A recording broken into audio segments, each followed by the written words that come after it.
In this video, I'm going to show you how to create an ebook lead magnet inside of Canva. So first things first, we're going to head over to the top on our search and click and then type canva.com.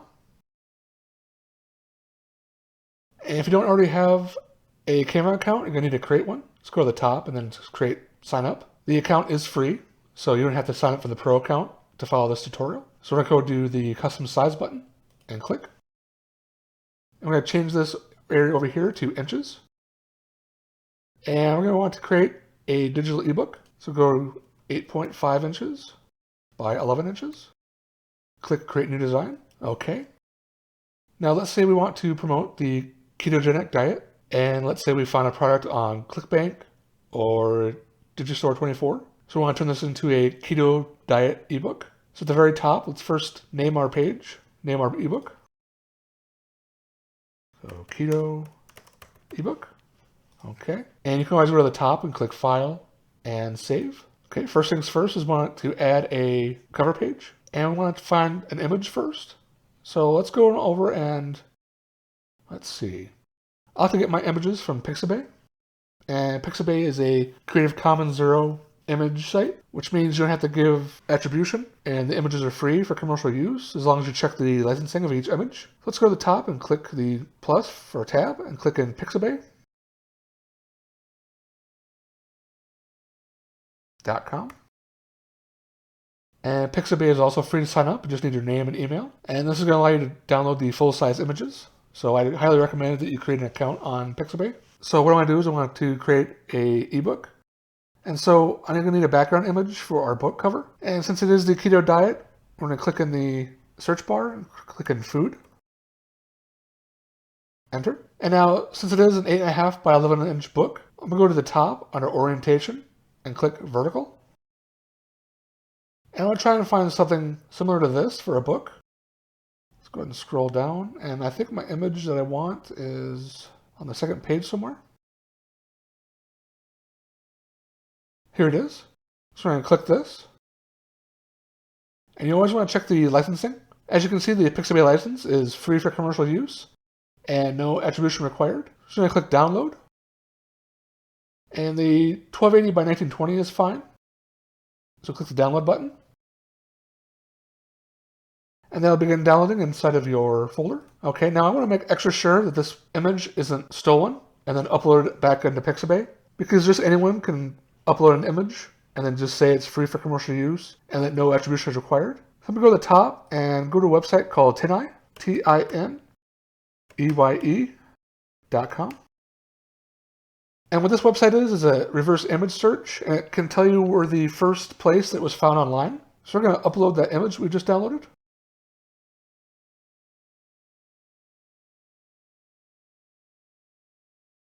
Okay, now we're going to go to the sort by best match and click oldest. And this is going to show us where it first appeared. The top area is sponsored. So it is on Adobe stock, but it's sponsored, so you don't need to worry about that. And we just want to make sure that the first place it showed up on is Pixabay, meaning most likely the original person that took the image is one that placed it on Pixabay.com. And while this isn't a foolproof way to check for copyright on an image, it is going to get you one step closer to being safe with using pictures and photos from other people within your design. And you want to make sure you do this for every image you find on Pixabay, just to be sure. Like I said, it's not foolproof, and the image may still be under copyright, but I think it's an extra step that you should probably do for each image. I'm going to click out of here, go back to our book, I'm going to go over to the top and click on the side uploads and upload media. I'm going to click that. I'm going to wait for the image to upload. I'm going to click in here, and we're going to drag. Actually, we can probably click the right mouse button and click Set Images Background. There we go. Now I want to add some boxes to the top and bottom just to add a little more style to it. So go over to the left-hand side and click Elements. And let's choose this shape right here. Click it. I'm going to change the color of that. Let's see. Custom color. And to choose a custom color, you go to this plus icon. And let's see, we want a green color. So let's do this. Let's go ahead and paste this in here. Okay, that's the color I'd want. Okay, I'm going to move the box up and make it smaller.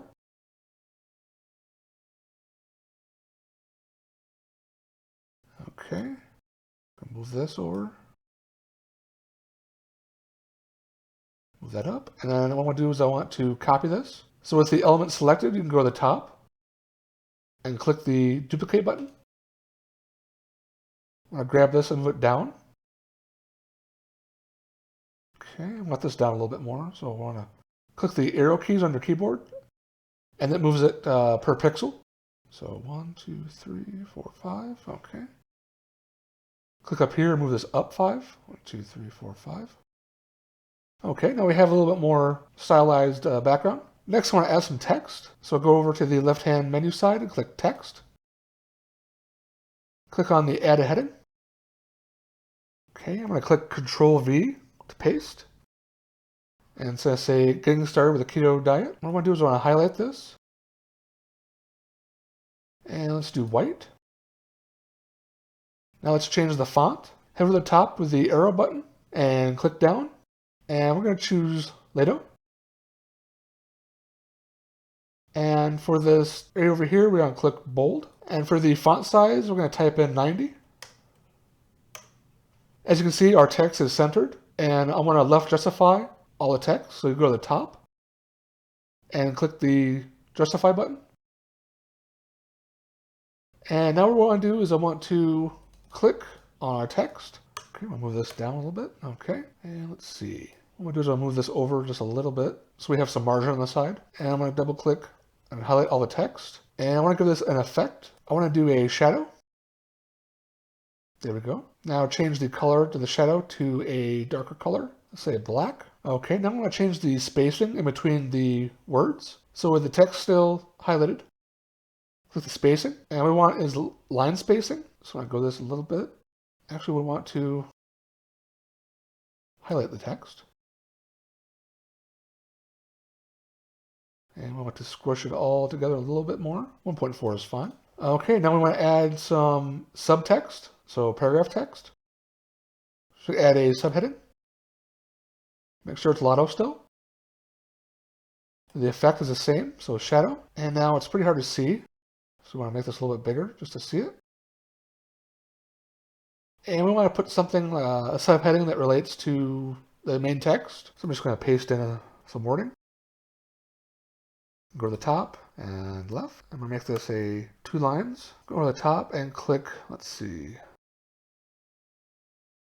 I'm going to type in Lotto. Let's do Lotto bold. Okay, let's put this underneath here. And that's our book cover. So next I want to start adding pages. So to add a page, first of all, you can duplicate the page by clicking this duplicate page button. Or you can add a new page by clicking the add page button. As you can see, it adds another page. And basically what I want to do is I want to just add different text about what my main book is about. And you're going to want to make sure to do your research. And make sure not to copy anyone. Make sure not to copy their book or their information. Okay, so next, we want to create a table of contents. So an easy way to do this is go to the top under Templates and click Table of Contents.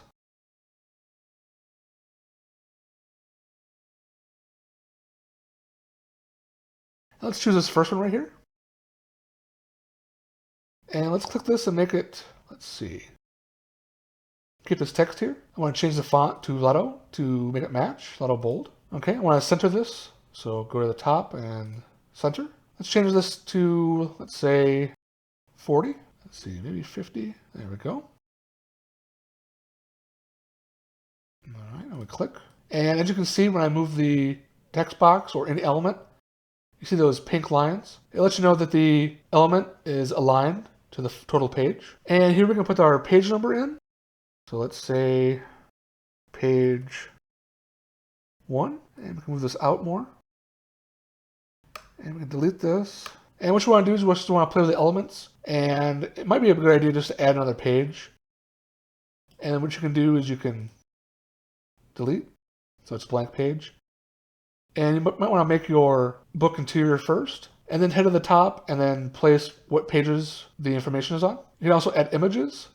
So this one comes with Canva. And like I said before, I would highly recommend you get your images from Pixabay. And then you check the copyright on Tineye just to make sure that they're uploaded by the original creator. And I don't like to use the stock images that Canva offers because there are limitations. And it's just easier just to go with Pixabay and then check the original upload date on Tineye.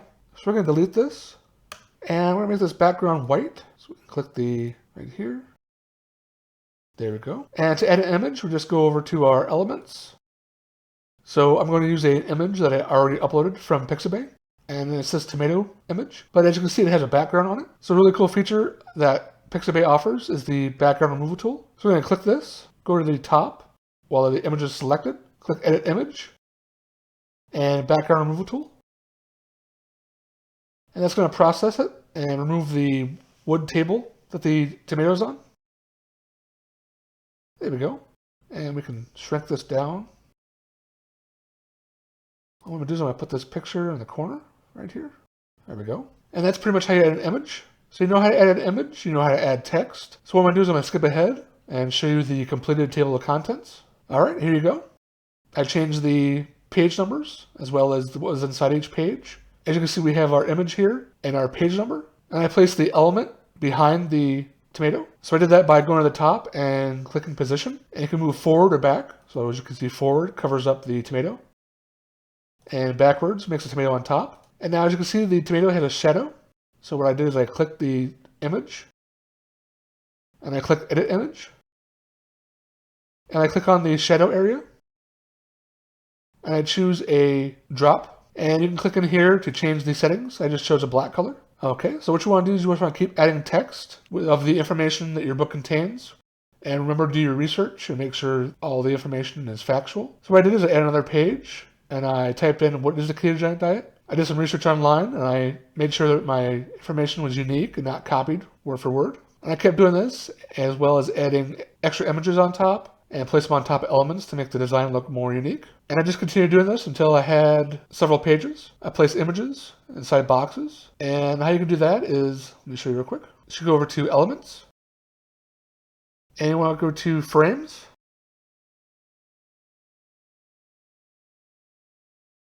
Okay. And let's say we want this one. Now when you go to an image, you can go over to an image and click and drag, and it'll go inside this frame. That way we can move your frame, and you can make it smaller. There you go. And that's pretty much what I did up here, is I made each of these frame with images inside, and then added text, as you can see here. And this is bulleted text, so if you click the list, you can choose numbers, or nothing, or bullets. And this is just a great way to design your pages and to break up the design so it doesn't look monotone all the way through. So after you create all your pages and they're numbered correctly, you can head to the top and you can start filling out your table of contents. Like I said, it's a lot easier to fill out the contents afterwards. So when you're ready to download, I would click over here to the file and click Save first and foremost. And then you can head to the top and click Download. And we're going to go to we can either do PDF standard, and that's for digital downloads. And the PDF print is, of course, to print the image, and it's higher quality. For now, we can click the PDF standard. Make sure all pages are selected. As you can see here, you can choose to select individual pages, but we want all of them selected. Click Download. And it's going to ask you where to save the PDF. And just click Save. Now when we go and open the book, okay, as you can see, it opens up like this. And you can use this for a download. You can offer this for free or sell online. And as you can see, we can scroll down. I've added a disclaimer page. As you can see, our table of contents. All our book with our images. And this looks professional at the same time. It was pretty easy to create. Total time, this took me about 20 minutes to create. With that said, I'll have a link in the description down below to download this template from Canva. And what you can do is you can edit and change this ebook however you like. And you can also change up links. So with right here, you can scroll down. You can go on ClickBank or any other affiliate marketing marketplace, and you can click your link. So you can highlight the text here, and you can go over to the push down button under link. And you can place your link here, and then hit enter. And whatever this is linked to, you can send your customers to. So like I said, this will be a Canva template, and you can change whatever you want. Just be sure to re-download, and then save it as either a PDF standard if it's for digital use, or PDF print if it's going to be printed. So if you're interested in downloading this template and using it for yourself, I'll have a link in the description down below. Thanks for watching this video, and I'll see you in the next one.